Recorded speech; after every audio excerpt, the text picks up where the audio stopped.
steel floors are laid out in such a way that the top levels of the beams are all the same.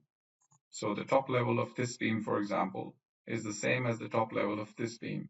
Although the sizes of the profiles are different, this is a much bigger profile as compared to this. And this is the way we have to do the detailing, because if we were to detail the steel floor according to the finite element model, which if we were to do that, then the top of the floor would represent the center line of each profile. So for example, this profile would need to be over here, and this profile would need to be over here. And this, now the center lines are meeting at the top level of the floor, but now they're not making a floor at all. It's a very hilly terrain. You cannot make a flat floor out of this. So for this reason, we are forced to place them in such a way that their top levels coincide. Now, fortunately, this is not a big problem, because even if we detail the floor like this, which we have to in order to get a floor to begin with, a flat floor, but it does not create any major problems as far as the finite element model is concerned. No large extra moments, etc., are created in the floor. But the situation is not the same everywhere. So, for example, it's very different with vertical bracing. Now, if you look at these vertical bracings over here, as far as the mathematical model is concerned, if I convert it into a line mode, these vertical bracings have to come and connect into this beam right here. But the problem is that if we put the node at this point, then as far as the detailing is concerned, because of the centerline modeling, we will have eccentricity as an extra moments in this beam because of these vertical bracings. Because if you remember, these vertical bracings carry a lot of high axial loads. So this one might be carrying a lot of compression, and this one might be carrying a lot of tension. Now, the vertical components will cancel off, but the horizontal components will add up. And if the working point is the top of the beam, which it has to be if we want to create a valid finite element model, then we will have a net horizontal force at the top of the beam, top flange of the beam. And this will create an eccentricity which will be equal to the half of the height of the beam. And that will create major moments. For this reason, you will see that although the engineers will model like this, the draftsman will delete these elements. They will not accept these elements as such.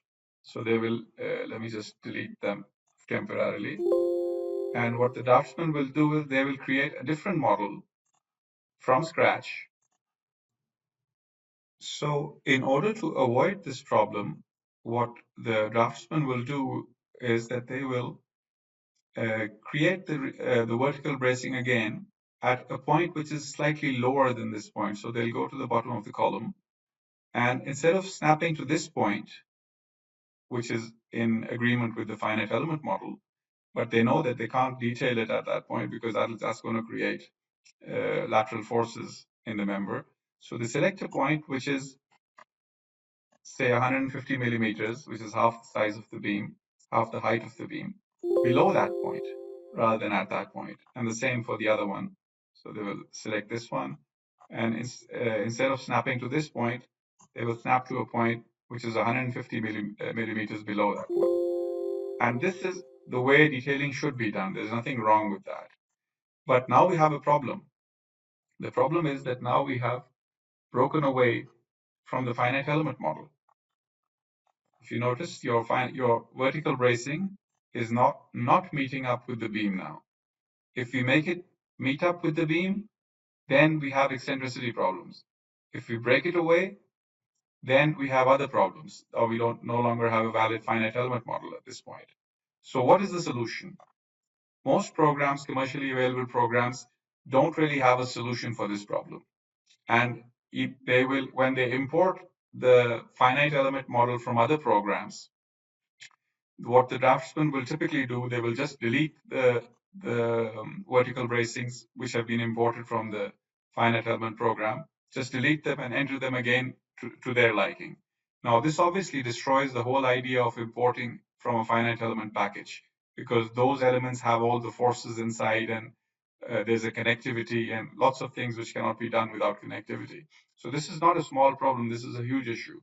What we need is a way in which the finite element can also be maintained, and yet the detailing position of the vertical braces can be changed so that they lie in the middle of the member as shown over here. This is the problem which we are facing. In Comosys, the solution is very simple.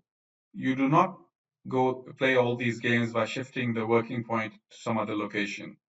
I'll do what we do in Comosys. I'll delete these members which are incorrectly placed and they've created a bad finite element model, and I'll recreate the vertical bracing from here to where it should be, this point, and similarly from here to where it should be. And now my finite element model is correct, as we can see in the line mode.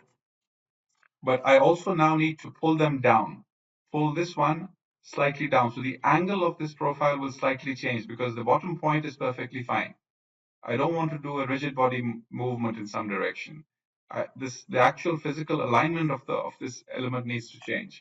So the first point needs to stay where it is, and the second point needs to come down 150 millimeters while maintaining the finite element model.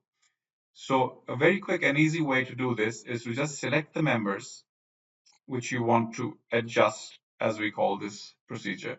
You select the vertical bracing, you go to your manual adjust command, which is in the steel menu. You go to the manual adjust command and you say adjust the frames manually. The moment you click on that, it asks for a point, which is the source point. So the source point is basically the top where they're currently residing. And I'm selecting that. And then it asks for a target point. So I want the same point to be moved DZ minus 150. When I do that, both the vertical braces are moved to that proper detailing point at which they will not create um, any moments because of the eccentricity. So this is exactly where I want them to be. But the good news is I haven't broken the finite element model. If you look at the finite element model, it's still at that point, but the 3D model has been shifted. And this is achieved by entering these numbers. If I go back to the geometry tab, these numbers in these start and end offsets, which are offsets which do not affect the finite element model. And because they do not affect the finite element model, they only affect the detailing model. And for this reason, in Comosys, the draftsman can continue from where the engineer left off. He does not need to delete these elements and enter them again at incorrect places, losing thereby all connectivity, all information on loads which might have existed in those members. But he rather just adjusts these members according to whatever the need may be. So a similar need obviously exists at this point as well. This one also has been correctly positioned in the finite element model, the vertical brace. But we know that its working point should be the center of this beam, not the top of this beam. So once again, we just go to our manual adjust command, select the adjust frame, hover over this point, select it, then hover over it again, press enter and say DZ minus 150.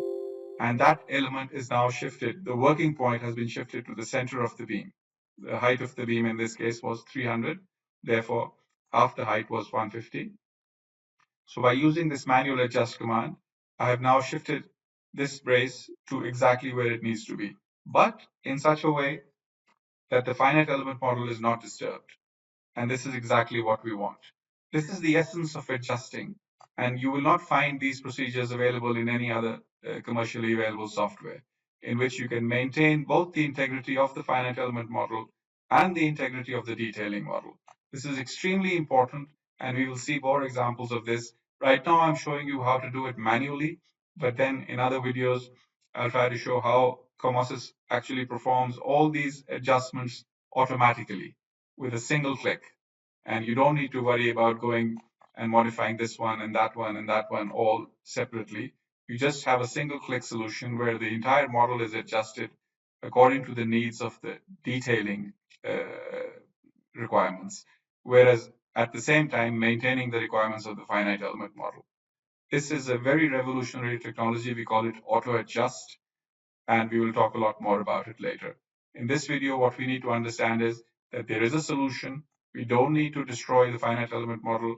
We don't need to ruin it at all. We can maintain the finite element model because the finite element model has all the forces which will be needed to design the connections, which will be needed to do all sorts of other things, and the connectivity which will be needed to make commands like IntelliConnect and IntelliClone, which we will discuss in other videos, which are by themselves revolutionary commands. So if in order to use that, we need those commands, we need this connectivity. And this connectivity is lost if we just delete these elements and re-enter them in some new location. So this is a very important topic, and it will be extremely useful for anybody who's going to be using Comosys as a tool for analyzing, designing, and detailing and producing shop drawings of structures.